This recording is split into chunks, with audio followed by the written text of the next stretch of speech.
ҳунармандони театри давлатии мазҳакаи мусиқии ба номи Камоли Хуҷандӣ кушодашавии мавсими 88-мин ҳунарнамои театрро бо намоиши Келини ҷойдорӣ дар Қасри ҷавонони маркази вилоят манзури мухлисонашон гардониданд. Келини ҷойдорӣ масъалаҳои муҳими оиладорӣ, интихоби келин аз ҷониби волидон беризоияти фарзанд, муносибати арӯсу хушдоманд ва ҳамчунин муаммоҳои рӯзгорро фарогир аст. модари хонадон ба ду писари калонӣ арӯсашонро аз шаҳр оварда буд ва онҳо ба кори саҳро яъне деҳқонӣ кам эътибор медоданд. модар мехост мушкилии оиларо осон намояд. роҳи ҳалли масъаларо келин кардан аз деҳот дид ва ба писари хурдиаш духтари деҳотиро келин кард. аммо ба писар он духтарак тамоман маъқул набуд. ӯро хушпазироӣ накард, таҳдид кард, ки дар ҳоли аз хона пеш накардани келин худаш тарки манзил мекунад. модари бечора маҷбур мешавад ба арӯси интихоб кардааш зиндагӣ карданро бо ҷузъиёти хуштарин омӯзонад.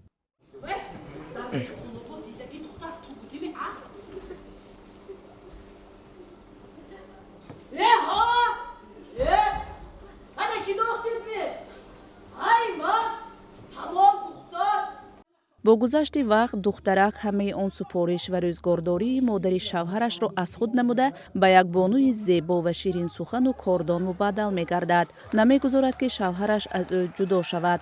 масъулин ҳадафи рӯи саҳна овардани намоишномаи мазкурро шаҳр дода гуфтанд ки мавзӯи доғи рӯз аст. ба намоиши Келини ҷойдорӣ гуфтан мехоҳанд ки ҷавонон набояд ба иштибоҳ роҳ диҳанд, балки бо тамкину ҳамдигар фаҳм ва мушкилоту муаммоҳои онро якҷоя паси сар кард. бояд гуфт ки намоиши Келини ҷойдорӣ аз рӯи асари Нурулло Аббосхон дар коргардонии саркоргардони театри мазкур Сӯҳроб Шехов рӯи саҳна омадааст. дар намоишнома 7 нафар ҳунармандон нақш офариданд.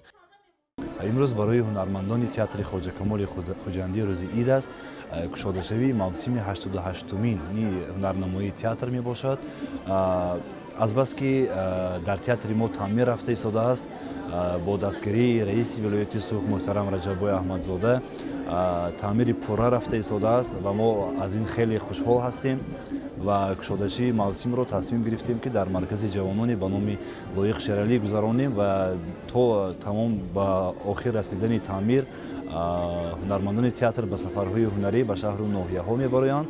хеле ки таҷрибаҳо нишон доданд маҳз ана ҳамин намоиш писанди мардуми Хуҷандшаҳр гардид, зеро ки мазҳакаи миллӣ аст ва мавзӯи он ба халқ наздик аст.